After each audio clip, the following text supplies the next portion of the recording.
আসসালামু আলাইকুম, আবার চলে আসলাম আপনাদের সীমা আপু।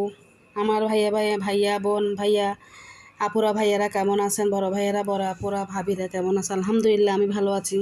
আপনারা কেমন আছেন কমেন্ট করে জানাবেন। আমি যে আজকে কীরকম করে যে ভেন্ডি রান্না করব দেখেন, চিংড়ি মাছগুলো তেলে একটু একটু ভেজে ফেলবো। আমি ভেন্ডিগুলো একটু কেটে ধুয়ে সুন্দর করে আমি তেল একটু করে তেল দিয়ে ভেজে ফেলছি, কিছুই দিই না, এমনি ভেজে ফেলছি। আপনারা ভেজে করে রান্না করবেন, মানে লোড জিনিসটা হয় না তেলের মধ্যে। যখন ভেজে ভেন্ডি রান্না করবেন লোড জিনিসটা আর আসবে না, ভাজি করে লোডটা আসবে, কিন্তু যখন ভেজে রান্না করবেন তেলের মধ্যে একটু হালকা ভাজি করে রান্না করবেন, দেখবেন যে ভেন্ডির মধ্যে লোড জিনিসটা থাকবে না। আমি আজকে রান্না করব চিংড়ি মাছ দিয়ে ভেন্ডি দিয়ে। দেখেন আমি পেঁয়াজ কাঁচামরিচ দিয়ে ভেজে ফেলছি। আগে চিংড়ি মাছগুলো ভেজে ফেলছি, ভেজে তারপরে আমি দিয়ে দেখেন আমি ভেন্ডিগুলো কি সুন্দর করে একটু একটু তেল দিয়ে ভেজে ফেলছি সামান্য সামান্য করে। এখানে আমি কাঁচামরিচ টমেটো চিংড়ি মাছগুলো ভেজে ফেলবো, তারপর দেবে একটু আদা রসুন বাটা, একটু মরিচের গুঁড়া, একটু হলুদের গুঁড়া, এগুলো যা যা আপনাদের পাকঘরে থাকে মহিলাদের পাকঘরে এগুলো দিয়ে ফেলবেন। মরিচ মশলা, একটু জিরার গুঁড়া, ধনিয়ার গুঁড়া সব এক্সট্রা মিক্স করা আছে, আমি দিয়ে ফেললাম। আর দিয়ে দিব সামান্য নুন, যার অনেক গুণ, এই গুণ ছাড়া তো সামান্য এত রান্না একদম শেষ লবণ ছাড়া। দেখেন আমি চিংড়ি মাছগুলো একদম কষাই ফেলছি সুন্দর করে। কষা হয়ে গেলে আর আমি ভেন্ডিগুলো দিয়ে দিব, ভাজছি যে ভেন্ডিগুলো দিয়ে দিব আমি। এই ভেন্ডিগুলো দিয়ে আমি কষাই ফেলবো। কষানোর পর আমি আমার মতো যেরকম আমি রান্না করে আমার মতো করে আমি ঝোল দিব, আপনারা আপনাদের মতো করে ঝোল দিবেন।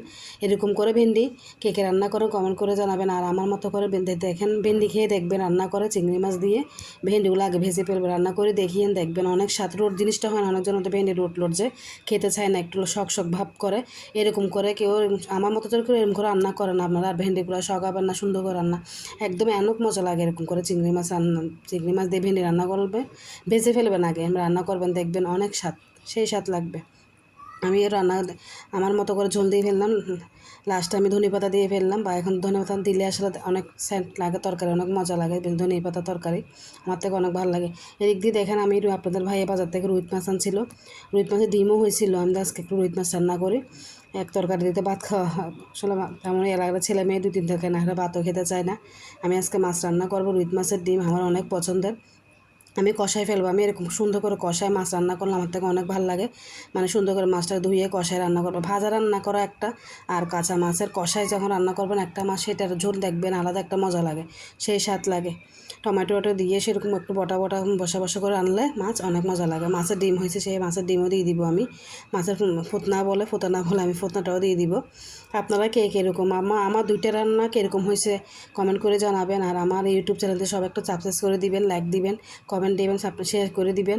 আমার রান্নাটা কেমন হয়েছে কমেন্ট করে জানাবেন। আর আমার সম্পূর্ণ ভিডিওটা দেখবেন আমি কীরকম করে রান্না করছি। আপুরা ভাইয়ের আপনাদের কাছে একটাই অনুরোধ, আপনারা আমার ভিডিওটা সম্পূর্ণ করে ভিডিওটা দেখবেন, একটু লাইক দিবেন, কমেন্ট করবেন, শেয়ার করবেন, একটু সাবস্ক্রাইব করে দিবেন। এটাই আপনাদের ছোটো বোনের একটাই আবদার। আপনাদের ছোটো বোন থাকলে, ছোটো ভাবি থাকলে, বড় ভাবি থাকলে একটা আবদার দিলে মানতেন না। মনে করেন আমার একটু আবদার, আপনারা আমার এই ভিডিওটা আপনারা বেশি বেশি করে দেখবেন, শেয়ার করবেন, সাবস্ক্রাইব করে দিবেন।